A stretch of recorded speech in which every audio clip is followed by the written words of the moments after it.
चलिए देखिए, अभी तक हम लोग का इसमें बेसिक चल रहा था। बेसिक में आपको सबसे पहले बताया गया था मैट्रिक स्पेस की डेफिनेशन। ठीक है, मैट्रिक स्पेस की डेफिनेशन आप लोग वीडियोस ले लीजिएगा पहले, कम से फीस सबमिट हो गया है ना, मेरे नंबर पे पर्सनली पिंग करके हमसे मांग लीजिएगा, तो हम आपको ग्रुप में ऐड कर देंगे फिर। ठीक है, देखिए आप भी कई दिन से कह रहे भैया से कह करके और वीडियोस ले लीजिए पहले का। मैट्रिक स्पेस की बेसिक डेफिनेशन बता दी गई थी आपको। उसके बाद जैसे आप लोग ग्रुप थियरी में पढ़ते थे कि कैसे ग्रुप प्रूफ करते हैं, वैसे अब हम लोग ने मैट्रिक स्पेस को प्रूफ करना सीखा। इसमें जितने वाइवा के क्वेश्चन बनते हैं वो भी हमने आपको पढ़ाए थे। जो भी वाइवा के क्वेश्चंस होते हैं पहले ही बोल देते हैं कि ये वाइवा का आपका क्वेश्चन है, ये वाइवा पे पूछा जाता है या इस तरीके से पूछा जाता है और आप उसका क्या जवाब देंगे, तो वो सब आपको रिकॉर्डेड मिल जाएगा इसमें।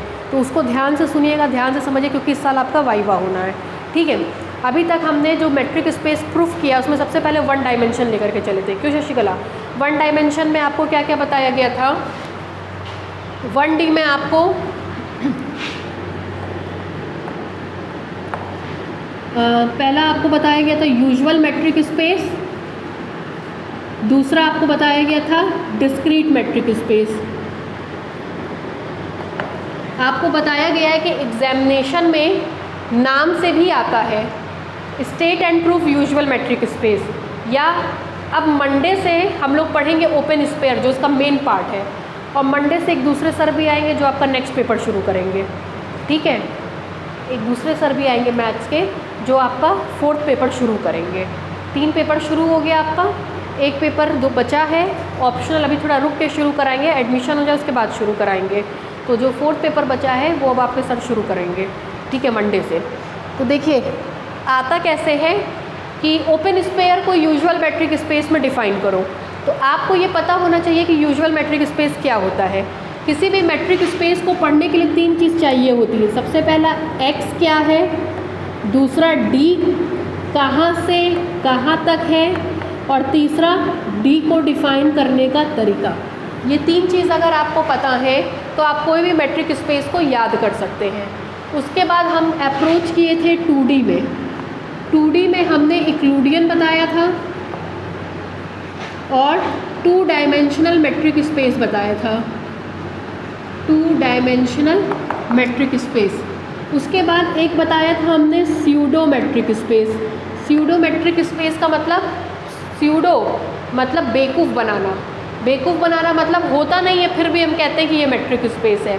मैट्रिक स्पेस के 4 प्रॉपर्टी में से एक प्रॉपर्टी सेटिस्फाई नहीं होती है। सेकंड वाली प्रॉपर्टी उसको हम लोग कहते हैं स्यूडो मैट्रिक स्पेस। ये सब अभी तक हम पढ़ा चुके हैं। उसके बाद है आपका 3D। 3D अभी हमने शुरू नहीं किया है, 3D अभी शुरू करेंगे। 3D क्या, सीधे सीधे कह लीजिए ND है। उसके बाद आता है इनफाइनाइट D। इनफाइनाइट D का मतलब होता है सीक्वेंस। ठीक, कल या परसों हम आप लोगों को पढ़ाए थे CAB। ठीक है, CAB में आपके मिलते हैं फंक्शंस। ये हो गया है, ये हो गया है, ये हो गया है, ये हो गया है। ठीक है, ये सब अभी तक आसान टॉपिक थे। चूँकि रिकॉर्डेड वीडियोस मिल जाते हैं तो बच्चों को कहीं से ये नहीं लगता कि हमारा छूट गया है। यही लाइव रिकॉर्डिंग वीडियो है। तो पूरी क्लास का वीडियो जब आपको मिल जाएगा, जैसे संडे पढ़ रहा है, संडे को क्लास अभी हम नहीं रख रहे हैं। ठीक है, आपको पूरा दिन खाली मिलता है, संडे को बैठ करके 2 घंटा 3 घंटा अपना देख लीजिए। तो 2-3 घंटा देखने के साथ ही आपका हफ्ते का आधा पोर्शन कंप्लीट हो गया।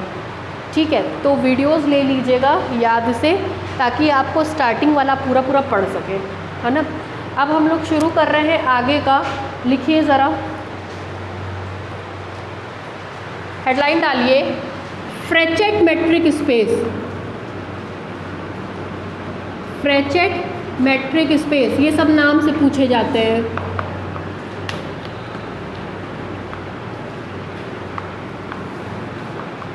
फ्रेचेट मैट्रिक स्पेस।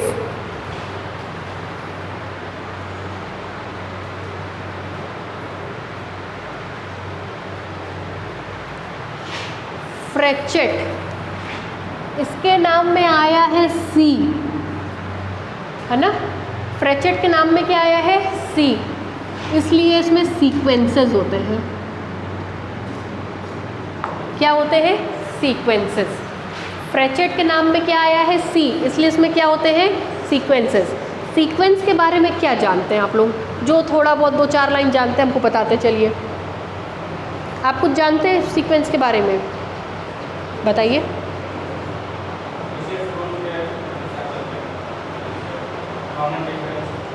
बैठिए। विशेष नियम के हिसाब से चलते हैं, ठीक है। आप कुछ जानती हैं सीक्वेंस के बारे में?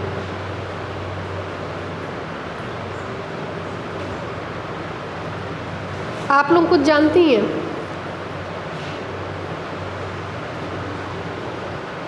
नहीं। देखिए एक चीज़ तो अभी हम बताएं आपको, अभी हम लोग बाहर बैठे थे तो बातचीत हो रही थी। देखिए हर संस्था का ना एक काम करने का नियम होता है, तरीका होता है। अब आप लोग 3rd ईयर के बच्चे हैं, 3rd ईयर के बच्चे मेरे हिसाब से हम उम्र हो जाते हैं, बराबर के हो जाते हैं।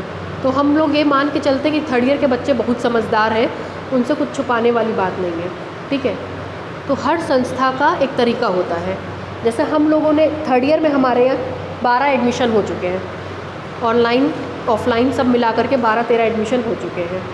तो हमारे यहाँ क्या है कि हमने क्लासरूम इतना ही बड़ा कंस्ट्रक्ट करवाया है कि जिसमें 40 बच्चे से ज़्यादा बच्चे ना बैठ पाएँ। तो हम लोग उससे ज़्यादा बच्चे लेंगे भी नहीं।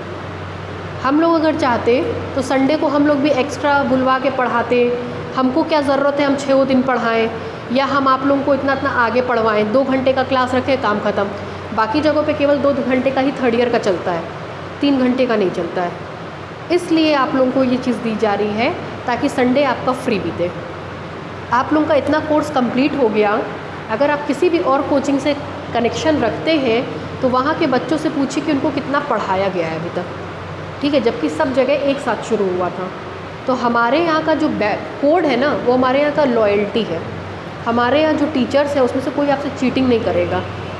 चीटिंग का मतलब ये नहीं है कि वो आएगा, पढ़ाएगा, चल देगा, आराम से पढ़ा रहा है, केवल पैसे के चक्कर में। हमारे यहाँ का ये ट्रेड नहीं है, ठीक है। दूसरी बात, हमारे यहाँ टीचर और स्टूडेंट के बीच की ऐसी बॉन्डिंग है कि आप जब चाहें, जिस समय चाहें, अपने टीचर से कुछ डिस्कस कर सकते हैं।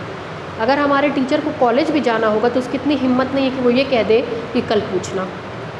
अगर उसको 9 बजे कॉलेज जाना है, वो 9:10 पे जाएगा, लेकिन 10 मिनट आपसे डिस्कस करके जाएगा। तो हमारे यहाँ का ये ट्रेडमार्क है, हमारी संस्था उसी हिसाब से चलती है। संडे को हम लोगों ने क्विज़ गेम रखा है। क्विज़ गेम में क्या होगा, एक क्लास की 2 टीम बनेगी, दोनों आपस में एक दूसरे से क्वेश्चंस करेगी। टीचर आपसे क्वेश्चन करेगा तो आपको बोलने का तरीका आएगा कि किस तरह से सवालों का जवाब दिया जाता है। पहली बार डर लगेगा, दूसरी बार हिचक लगेगी, बेइज्जती हो जाएगी क्लास में, तीसरी बार से आप इतने कॉन्फिडेंट हो जाएंगे कि आपको बोलने का तरीका आएगा कि कैसे वाइवा देना है, कैसे बोलना है और कैसे नॉलेज को बढ़ाना है। तो हम लोगों ने हर संडे ये क्लास ऑर्गेनाइज़ की है, लेकिन तब जब ऑनलाइन वाले बच्चे ऑफलाइन में कन्वर्ट हो जाएंगे कॉलेज खुलने के बाद, वरना अभी ऑनलाइन कंडक्ट कराना पॉसिबल नहीं है ये, ठीक है। तो हमारे यहाँ पढ़ाई का तरीका दूसरा है। अगर आप कुछ भी डिस्कस करना चाहते हैं किसी भी टीचर से किसी भी टाइम, आप कर सकते हैं, आप एकदम फ्री हैं, ठीक है। आप शाम को आके करना चाहते हैं, आप शाम को करिए। शाम में भी यहाँ क्लासेस चलता है, शाम में भी बच्चे आते हैं, आपको टीचर हर टाइम अवेलेबल मिलेंगे। चांस की बात है, संस्था ऐसी जगह रोड पे है कि आते जाते क्रॉस करते करते आपको मिलेगी। उसके लिए स्पेशली आपको किसी गली कुच्चे में या कहीं अलग से नहीं जाना पड़ेगा, मेन रोड पे है, आते जाते भी आप पूछ सकते हैं, ठीक है। असाइनमेंट पेपर मिलेगा हर संडे, उसकी एक फ़ाइल बना लीजिएगा और फाइल में हर असाइनमेंट लगाते चलिएगा। एग्ज़ाम में बस असाइनमेंट देख के पढ़ के चले जाइएगा, आपको पूरा पेपर मैच कर जाएगा, ठीक है। तो ये हमारे यहाँ का ट्रेडमार्क है। इसके लिए हम लोग को भी बहुत मेहनत करनी पड़ती, क्योंकि हर हफ्ते असाइनमेंट तैयार करना, उसको टाइप करवाना, उसको प्रिंट कराना, तो एक्सपेंसेस हमारे ही सिर पे जाता है, ठीक है। उसके लिए हम लोगों ने एक स्पेशल बंदा रख रखा है, क्रैश कोर्स में आप लोगों को मिला होगा असाइनमेंट काफ़ी सारा, वो ये काम करता है। तो ये हमारे यहाँ की मतलब है। संडे को हर 2-3 हफ्ते पे आपका टेस्ट होगा, जिससे आप अपना आकलन खुद कर सकें। तो हमारी जो सोच है वो ये है कि फरवरी एंड तक आपको चारों तरफ से एकदम स्ट्रॉन्ग कर देना है, चाहे वाइवा पॉइंट ऑफ व्यू से हो, चाहे नॉलेज पॉइंट ऑफ व्यू से हो, चाहे रिटर्न पॉइंट ऑफ व्यू से हो। ये हमारे यहाँ की कोशिश रहेगी। इसीलिए हमने लिमिटेड बच्चे रखे हैं, क्योंकि भाई इतनी हमारी हैसियत नहीं है कि हम 2-2 हज़ार 4-4 हज़ार बच्चों में पेपर हर हफ्ते डिस्ट्रीब्यूट कराएं, क्योंकि खर्चा हमारा बैठता है। इसीलिए लिमिटेड बच्चे हैं कि भाई इन लिमिटेड बच्चों को हम साथ लेकर के चलेंगे, लेकिन आपके डेवलपमेंट की गारंटी हमारी है। बस क्लास रेगुलर करिए, नियम से आइए। कोई भी इंक्वायरी है तो हमारे 3 से 4 कॉन्टैक्ट नंबर हैं, 3 नंबर हम रखते हैं, 1 नंबर हमारी कोऑर्डिनेटर के पास है। आप किसी से भी कांटेक्ट कर सकते हैं, मैसेज मेरे तक पहुंच जाएगा, ठीक है। लेकिन रेगुलर क्लास करिए, रेगुलर आइए, आपका ओवरऑल डेवलपमेंट हम कराएंगे, ये हमारा वादा है, ये हमारे यहाँ का बैच कोड है। आप हर इतने शहरों में घूमते, इतने कोचिंग देखे होंगे, कहीं कोई फीमेल टीचर नहीं मिलेगा आपको। एक अकेला शहर में ये कोचिंग है जहाँ आपको फीमेल टीचर मिलता है। हम जब बेला में पढ़ाते थे तो बेला में उस समय जब हमने शुरू किया तो 4 बैच थे, 4 बैच से 9 बैच बने थे, केवल इसलिए क्योंकि हम लोग टीचर की, बच्चों की बात सुनते थे। हम लोगों ने माहौल चेंज किया कि लड़कियों को प्रायोरिटी मिलनी चाहिए, लड़कियों की भी बात सुनी जानी चाहिए, क्योंकि होता क्या है, जहाँ लड़कों की भीड़ होती है लड़कियाँ बोल नहीं पाती हैं, ठीक है। ये होता है, ये नॉर्मल चीज़ है, हम लोगों ने भी फेस किया है। तो हम लोगों ने लड़कियों को प्रायोरिटी दी। हम लोग ने कहा लड़कियाँ एक तरफ आगे बैठेंगी, लड़के पीछे बैठेंगे। हम लोग ने नियम बनाए, तो वो एक फ़ीमेल को फ़ीमेल ही टीचर समझ सकता है ज़्यादा बेहतर। तो इसलिए हम लोग ने यहाँ पे बहुत सारी इस तरह की सुविधाओं को रखा है, ठीक है। तो आप लोग बस क्लास रेगुलर करिए, 4 महीने बाद, 5 महीने बाद आप अपने अंतर को खुद फील करने लगेंगे। आपको समझ में आएगा कि हाँ, क्या डिफरेंस हमारे अंदर दिख रहा है, ठीक है। चलिए अब देखिए, बात आती है आपकी सीक्वेंस की। सीक्वेंस कई बार आप लोगों ने पढ़ा होगा, कहीं और नहीं, सेकेंड ईयर में आपने खुद पढ़ा है रियल सीक्वेंस, ठीक है। सीक्वेंस क्या होता है? F is such that x to n, n to x, n to r, इसको रियल सीक्वेंस कहते हैं। क्यों? क्योंकि इसका कोडोमेन क्या है? Set of real number. सबसे पहले हमने आपको रियल सीक्वेंस बताया था। रियल सीक्वेंस में क्या कहा था कि ये वाला जो बॉक्स होता है ये या तो R होता है या सबसेट ऑफ R होता है। जब हम इस डब्बे को फिक्स कर देते हैं R या सबसेट ऑफ R, तो इसको हम लोग बोलते हैं रियल सीक्वेंस।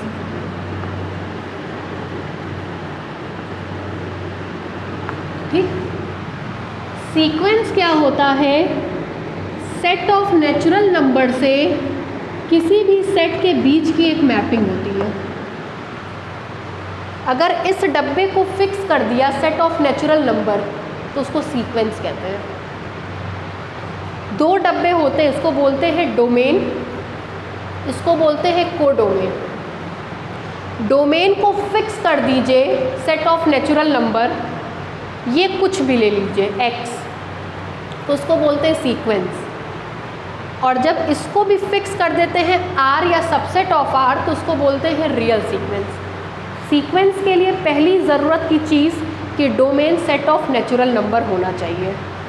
n में क्या क्या आता है? 1 2 3 4 5 so on n। ठीक, 1 की इमेज यहाँ पे मिलती है f1, 2 की इमेज यहाँ पे मिलती है f2, 3 की इमेज मिलती है f3, 4 की इमेज मिलती है f4, 5 की इमेज f5, n की इमेज fn।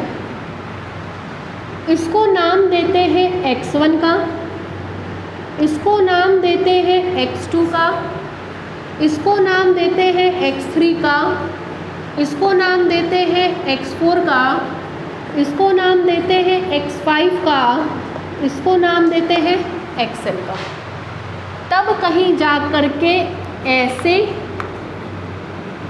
या फिर ऐसे लिखा जाता है, जिसको कहते हैं सीक्वेंस।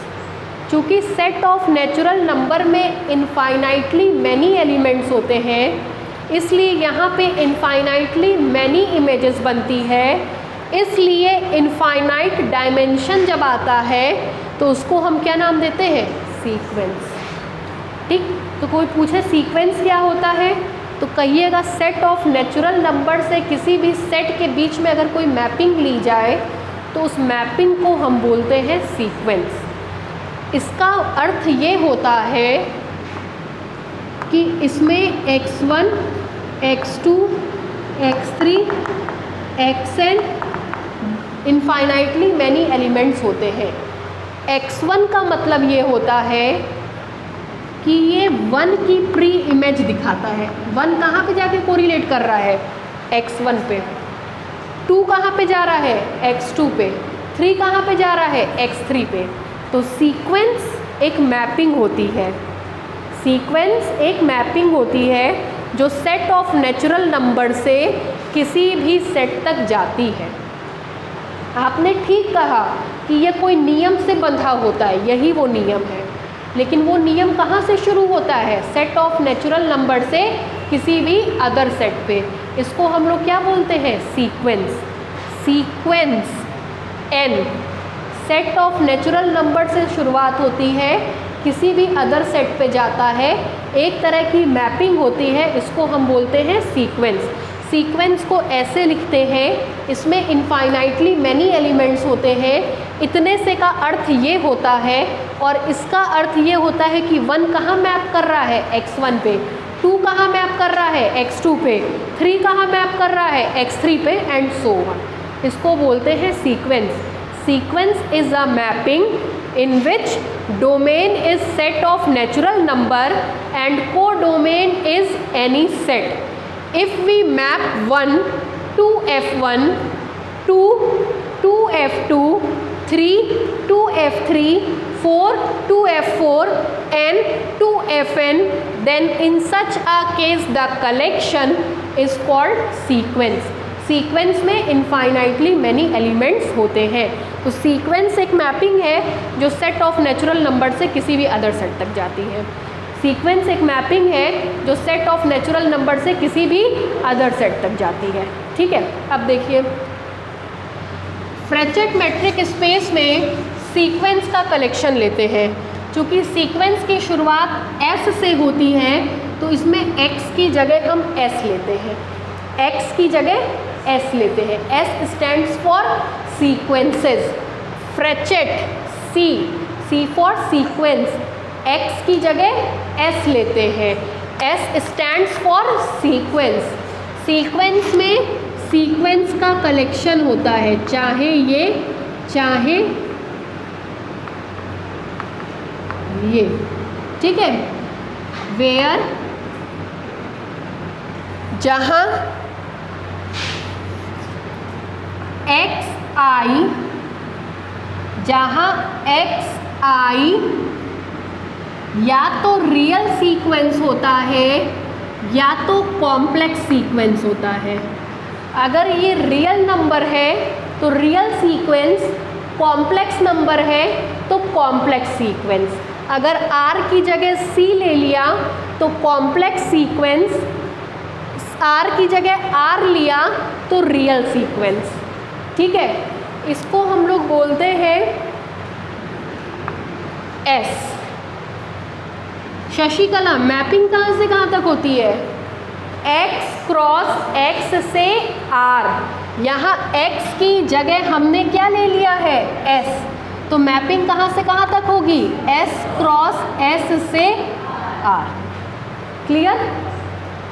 अब मैपिंग को डिफाइन करने का तरीका, X की जगह S लिया, D हमेशा होता है X क्रॉस X से R, तो यहाँ पे मिलेगा S क्रॉस S से R। तीसरा D को डिफाइन करने का तरीका, देखिए D को कैसे डिफाइन कर रहे हैं। dxy is equal to D। X की जगह लिख रहे हैं xi क्योंकि सीक्वेंस होगा, Y की जगह लिख रहे हैं yi क्योंकि क्या होगा? सीक्वेंस होगा। इज इक्वल टू, फ्रेचेट में मान आता है summation 1/2i mod xi minus yi upon 1 plus mod xi minus yi।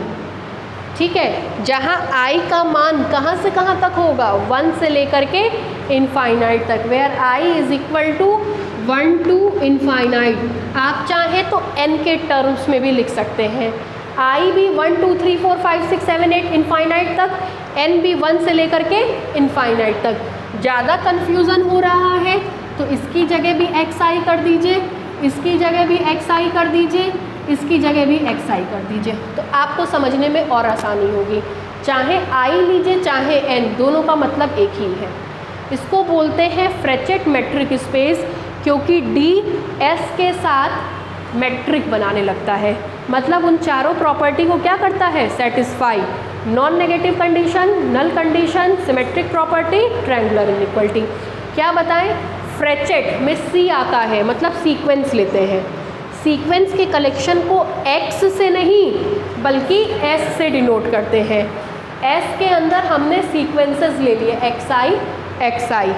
अगर ये आर है तो रियल सीक्वेंस, अगर ये सी है तो कॉम्प्लेक्स सीक्वेंस। इसमें दोनों ही हो सकते हैं। उसके बाद डी कहाँ से कहाँ तक होता है, एक्स क्रॉस एक्स से आर।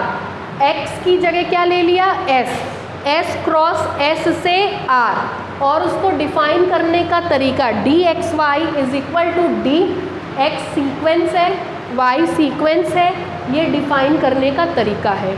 अब हमको केवल इतना दिखाना है कि ये मैट्रिक को फॉर्म करेगा, मतलब उन चारों प्रॉपर्टी को सेटिस्फाई करेगा। दूसरी बात, x1, x2, x3, xn कहाँ के एलिमेंट हैं, R के या फिर C के, है ना। तो xi भी कहाँ का एलिमेंट होगा, या तो R का या तो C का, ये ध्यान रखिएगा। R का होगा तो रियल सीक्वेंस, C का होगा तो कॉम्प्लेक्स सीक्वेंस। क्लियर, चलिए लिखिए इतना पहले। इसको बोलते हैं फ्रेचेट स्पेस। लिखिए, लेट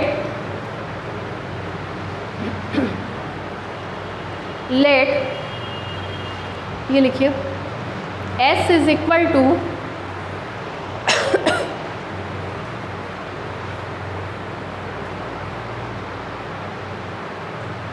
हम ये दोनों नोटेशन लिखवा दिए, एग्जाम में कोई भी एक नोटेशन आएगा।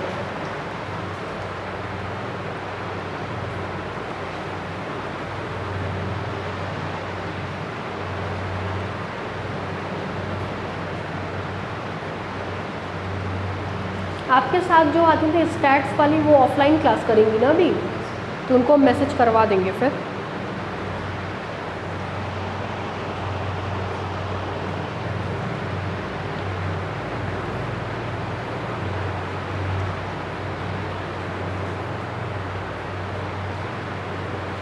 हो गया, यहाँ तक लिख लिया। आगे लिखिए, B the set of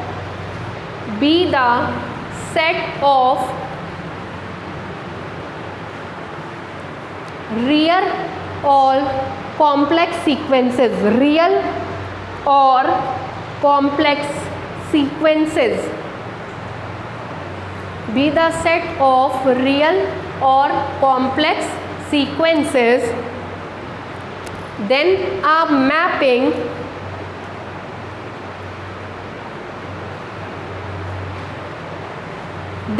a mapping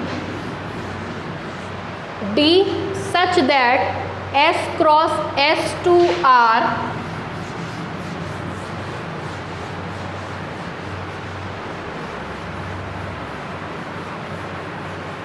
D such that S cross S2 R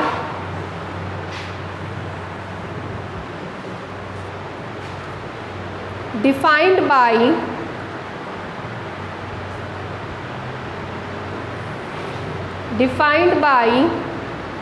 ये नोट सही से बनाइएगा भाई, नोट्स आपका 5-7 साल कहीं नहीं गया, एकदम काम आता है।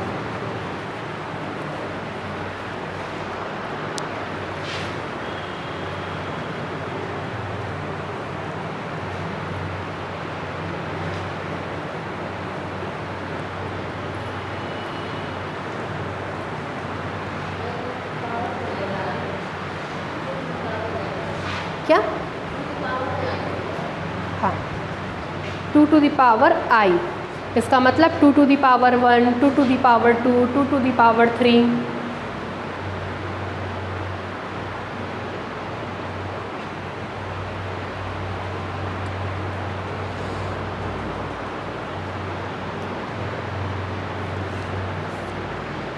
हो गया।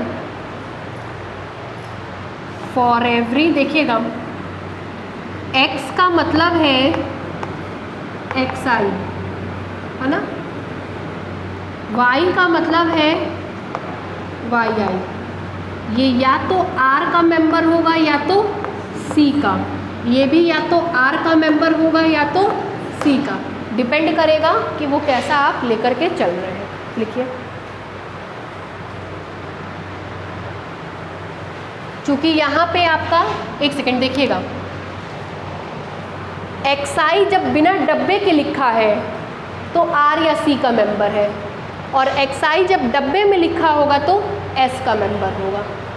क्लियर है? ये सीक्वेंस को दिखाता है, ये एलिमेंट्स को दिखाता है। एलिमेंट्स जो यहाँ पे डब्बे में बने हुए थे, एलिमेंट्स R या C के मेंबर होंगे, लेकिन सीक्वेंस हमेशा कहाँ का मेंबर होगा? S का। सीक्वेंस कहाँ का मेंबर होगा? S का।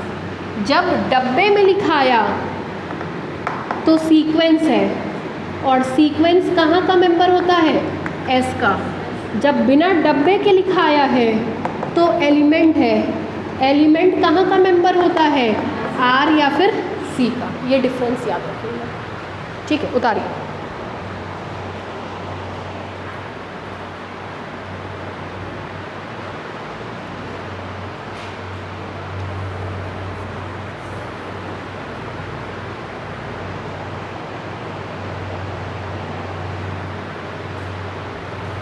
हो गया?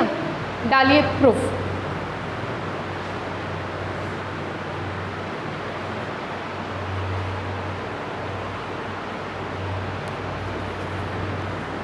यहाँ एक लाइन और बढ़ा लीजिए। Forms a metric on S। Forms a metric on S। हमको दिखाना है कि D S के ऊपर मैट्रिक बनाएगा।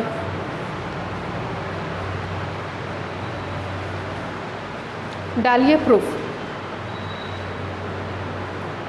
समझ में आ रहा है? चलिए देखिए, सबसे पहली प्रॉपर्टी कौन सी होती है?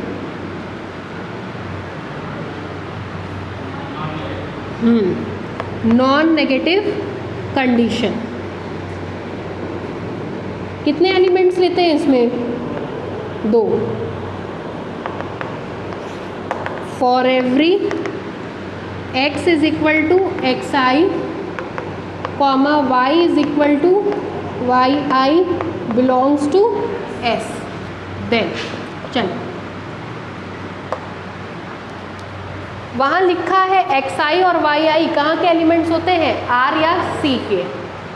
Then xi belongs to R और C, yi belongs to R और C। ठीक, दिस इम्प्लाइज दैट दो रियल नंबर को घटाते हैं तब भी रियल नंबर, दो कॉम्प्लेक्स नंबर को घटाते हैं तो भी कॉम्प्लेक्स नंबर। अगर कॉम्प्लेक्स पार्ट नहीं आता है तो i इंटू 0 करके लिखा जाता है। ठीक है, तो xi माइनस yi या तो R का मेंबर होगा या तो C का। ठीक है, रियल नंबर या कॉम्प्लेक्स नंबर के ऊपर मॉड लिया जा सकता है। मॉड्यूलस फंक्शन की ये परिभाषा होती है कि वो रियल नंबर या फिर कॉम्प्लेक्स नंबर पे ही लेते हैं। और आपको पता है कि अगर कोई complex number x plus i लिखा है, उसका आप मॉड लेते हैं तो under root X square plus Y square होता है, वो भी एक रियल नंबर होता है। ठीक है, तो अब हम लोग इसका मॉड लेंगे, तो मॉड लेने पर आपको मिलेगा, this implies that mod xi minus yi, किसी भी चीज़ की जो वैल्यू होती है वो हमेशा या तो पॉजिटिव होती है या ग्रेटर देन 0 होती है। वहाँ से भी आपको क्लियर है, X square positive, Y square positive, दो पॉजिटिव नंबर को जोड़ेंगे तब भी पॉजिटिव, रूट लेने पर भी पॉजिटिव। ठीक है, फिर देखिए, एंड दोनों पक्षों में 1 जोड़ दीजिए।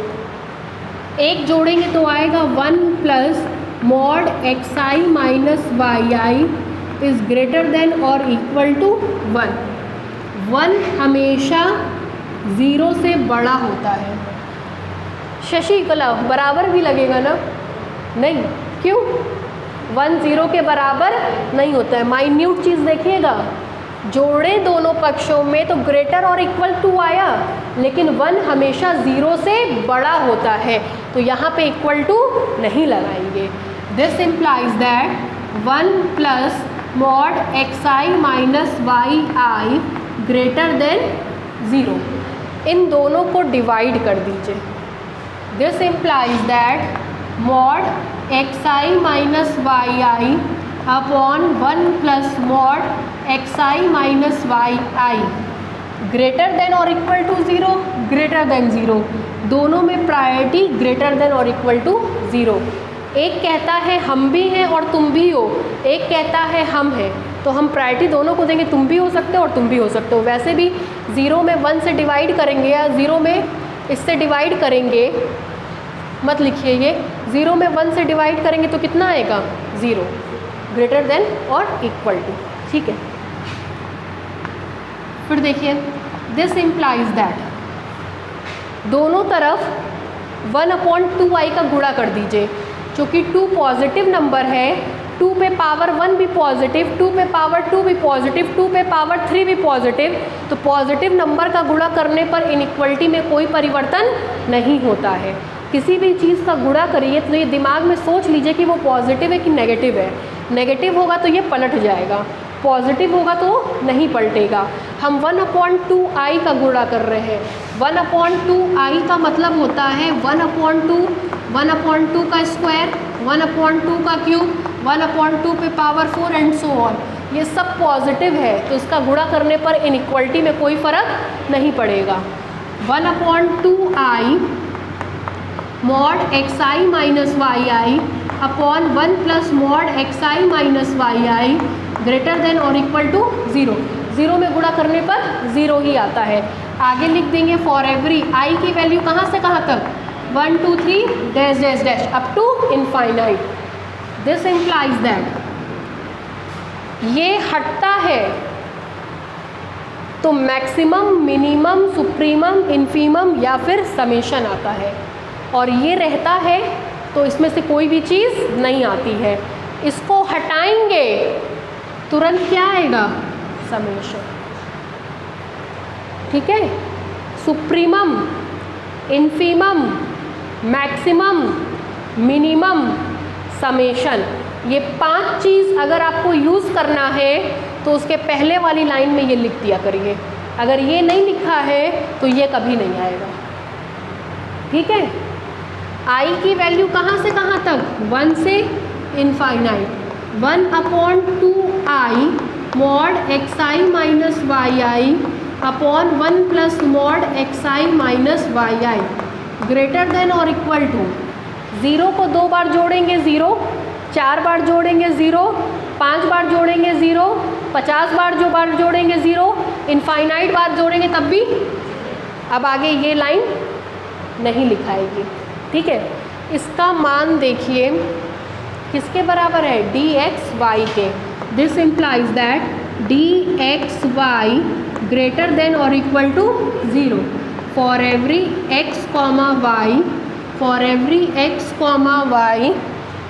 y belongs to S. Hence non-negative condition is satisfied. Clear है? लिखिए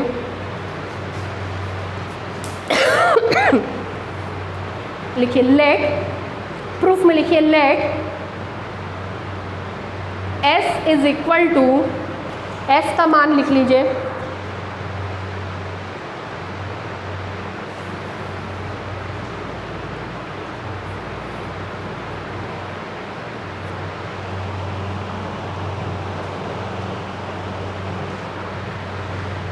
let S is equal to, S का मान लिख लीजिए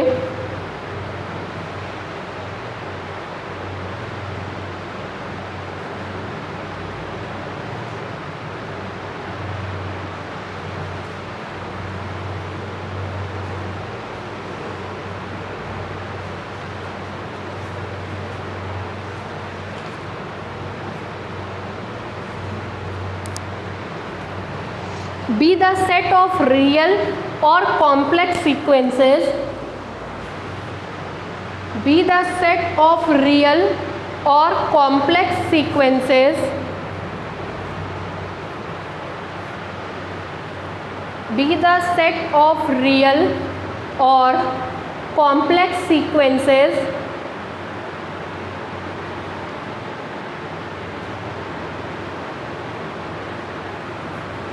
then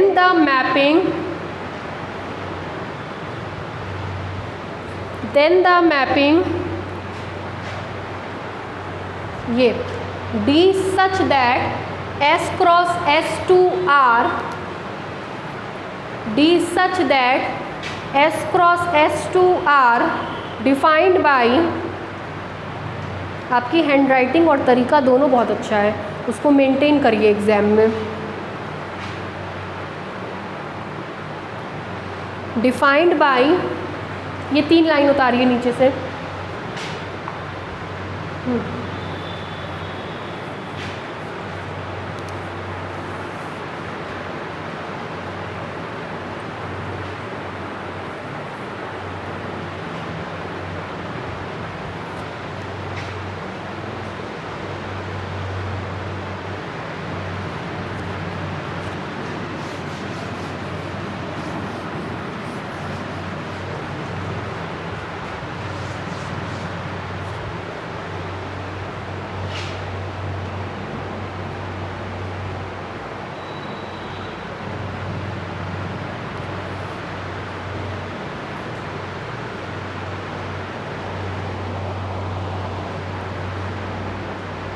हो गया आपका? हो गया सनप्रीत? आपके आई कार्ड में नाम गलत लिखा होगा ना? सही लिखा है? गलत लिखा है ना, उसको ठीक करा लीजिएगा अभी निकल करके।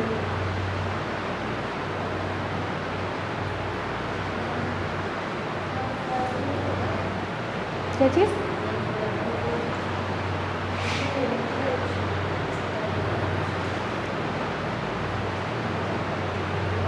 नहीं समझे हम आपकी बात। होगा फॉर एवरी का मतलब प्रत्येक के लिए, फॉर एवरी होगा। क्यों आपको ऐसा डाउट हुआ? सुप्रीमम, देखिए सुप्रीमम किसका लिया है? एफ एक्स माइनस जी एक्स का। एक्स भी बदल रहा है, एफ भी बदल रहा है, ठीक है। एफ बदलने का मतलब f और g का मान x के अलग अलग मान के लिए अलग अलग वैल्यू देगा। fx और gx का सुप्रीमम लिए हैं, वो for every f comma g है। सुप्रीमम किसका लिए हैं? fx और gx का।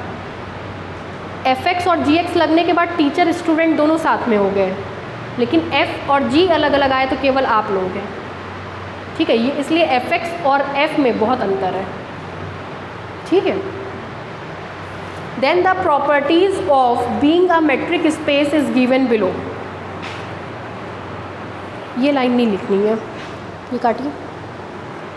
Then the properties of being a metric space is given below। Then the properties of being a metric space is given below। M1 उतारिए।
Null condition लिखिए।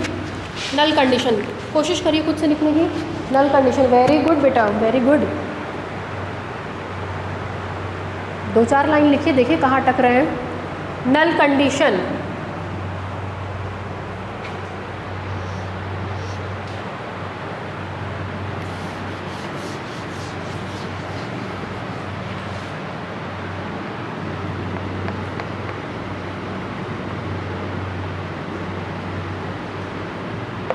शुरुआत कहाँ से करते हैं इसमें? हाँ बाबू, शुरुआत कहाँ से करते हैं? हाँ, फिर अपने मन से मानते हैं कि dxy इज इक्वल टू 0। नल का मतलब कुछ नहीं, तो अपने मन से मान लीजिए dxy is equal to 0 for every x is equal to xi comma y is equal to yi belongs to s। Let अपने मन से मान लीजिए dxy इज इक्वल टू 0। मान के सॉल्व करिए, देखिए क्या आ रहा है। This implies that summation 1/2i mod xi minus yi upon 1 plus mod xi minus yi is equal to 0, i is equal to 1 to infinite. Shashikala, इसके बाद वाली लाइन हमको लिखवाइए, हमको आती नहीं है।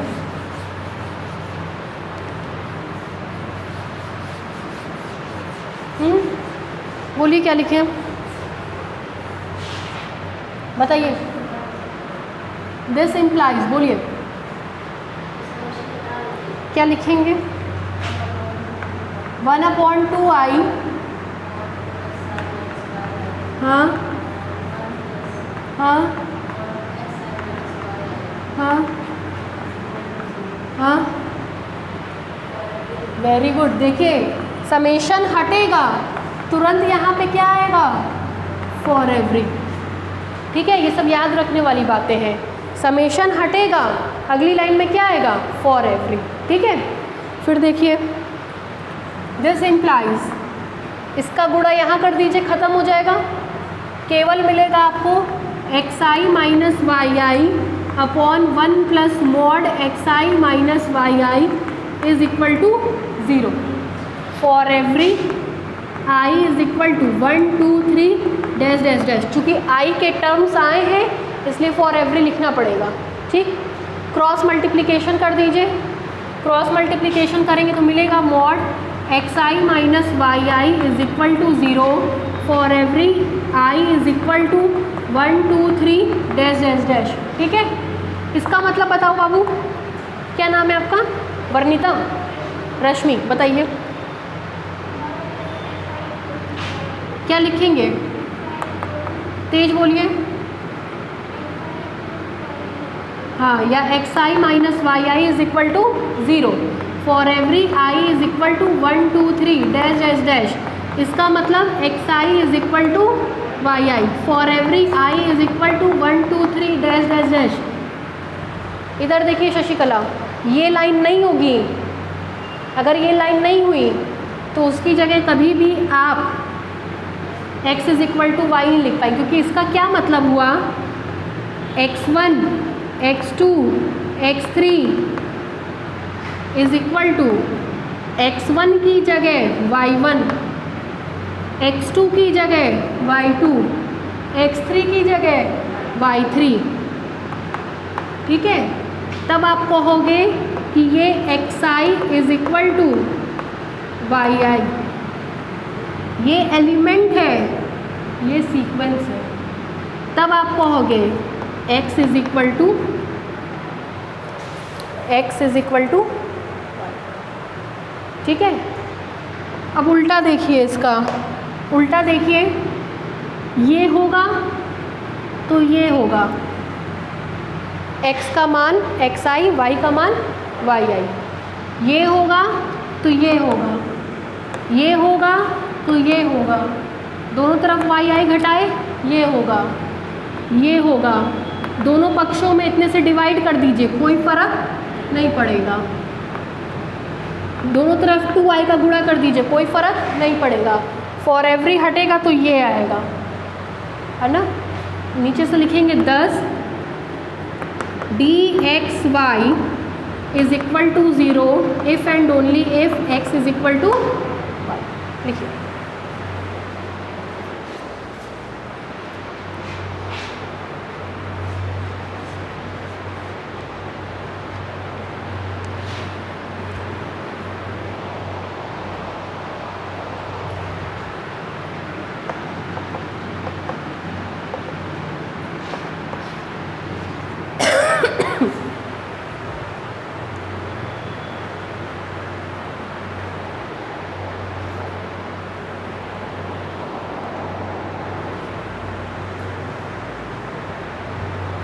कल भी यही क्लास रहेगा, ठीक है। फिजिक्स का क्लास कल अभिषेक सर आदित्य सर पढ़ाएंगे।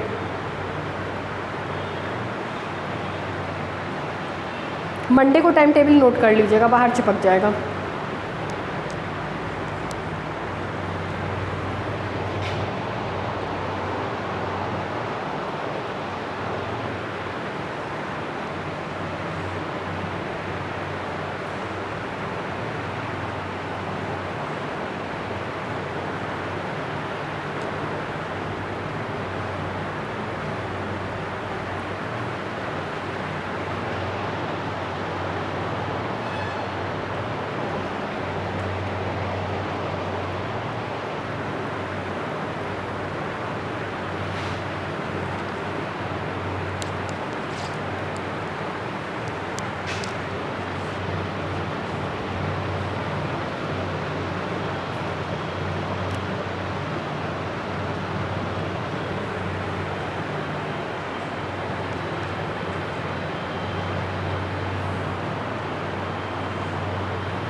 हो गया भाई?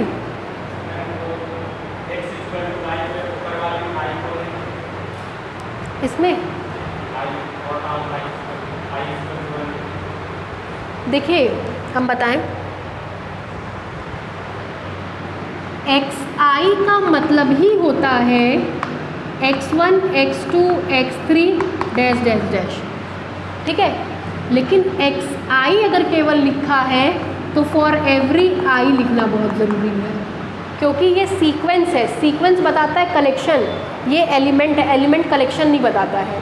तो जब कभी बिना डब्बे के लिखा होगा तो उसके आगे फॉर एवरी लिखाएगा, लेकिन डब्बे के साथ होगा तो उसके आगे फॉर एवरी नहीं लिखाएगा।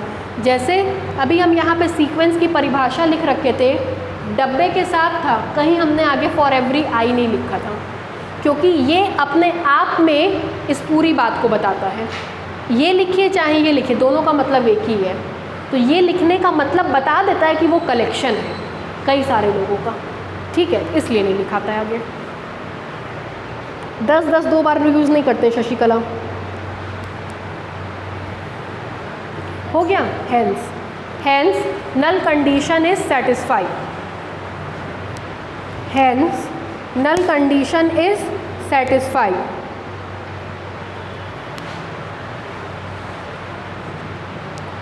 Hence null condition is satisfied. Symmetric property तीसरा करिए खुद से।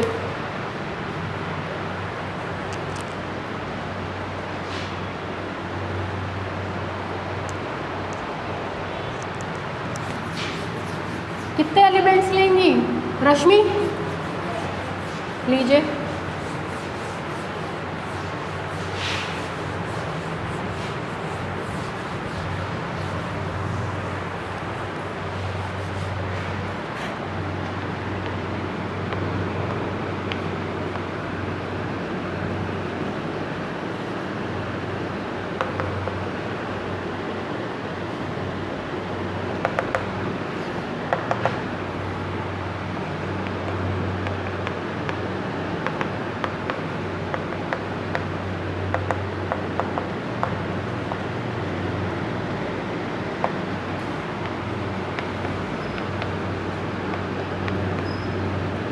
ये तो आप लोग कर लेंगे, रश्मि कर लेंगी।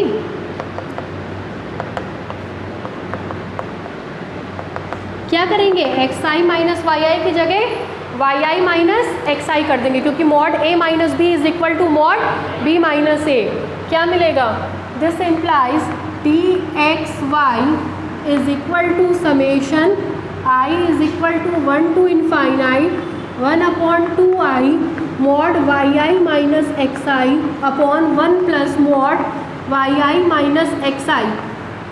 This implies that d x Y is equal to D Y X. क्यों भाई, सही लिखे, देखिए सही लिखा गया है। एक्स वाई था तो एक्स वाई, वाई एक्स है तो वाई एक्स, ठीक है। And symmetric property is satisfied.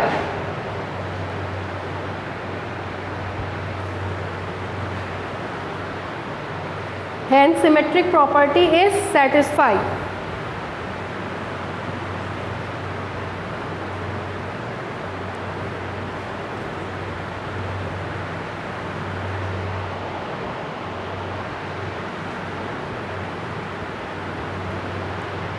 M4 triangular inequality.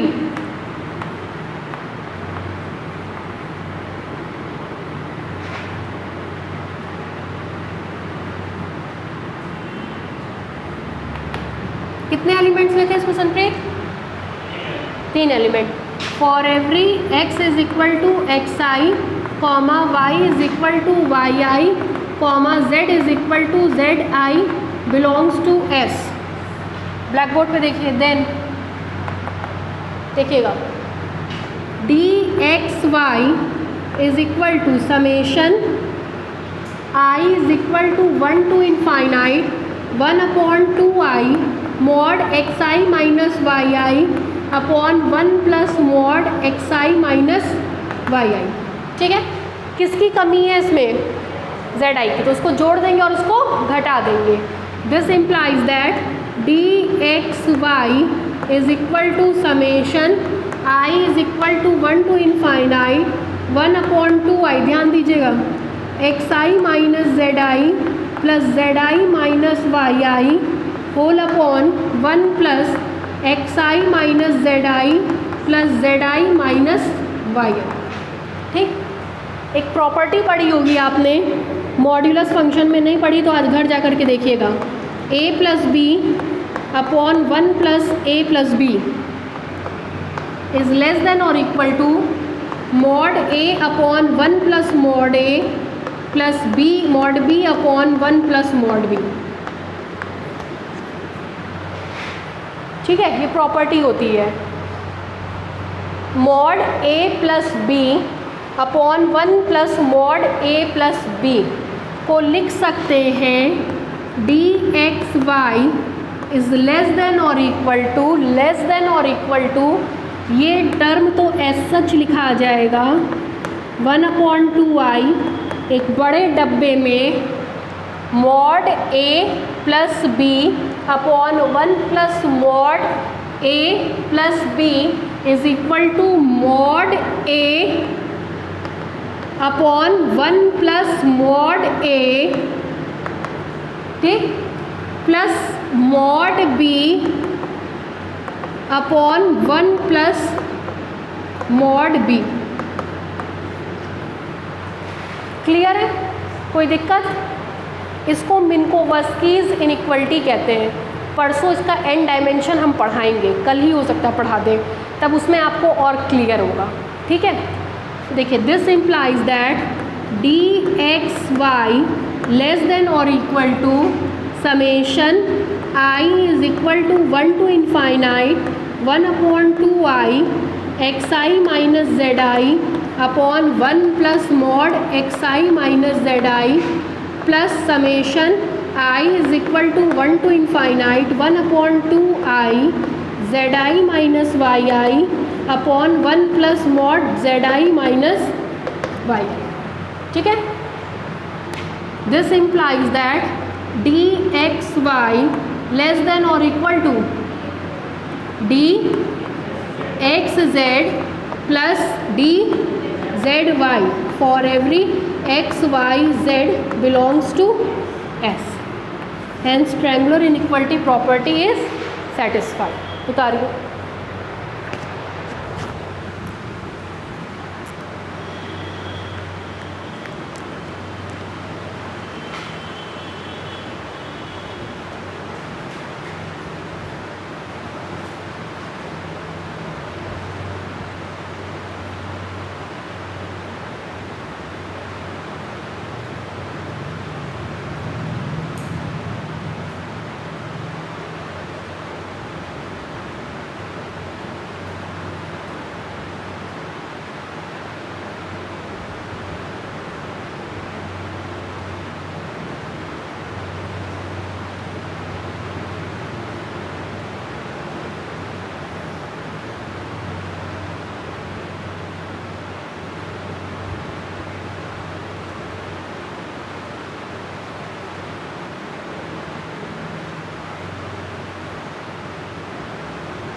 हो गया भाई।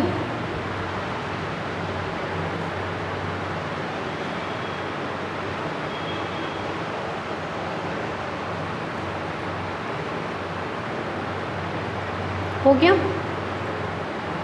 संप्रीत हो गया आपका।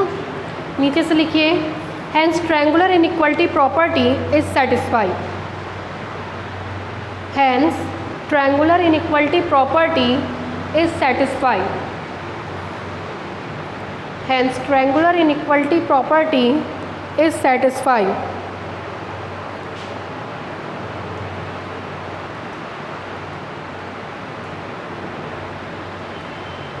हो गया।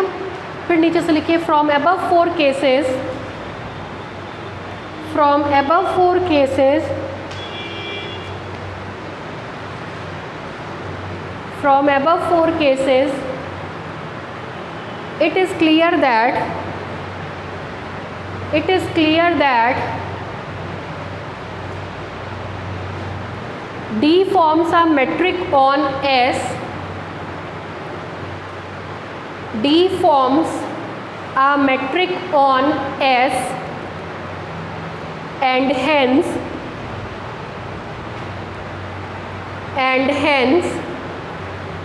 the system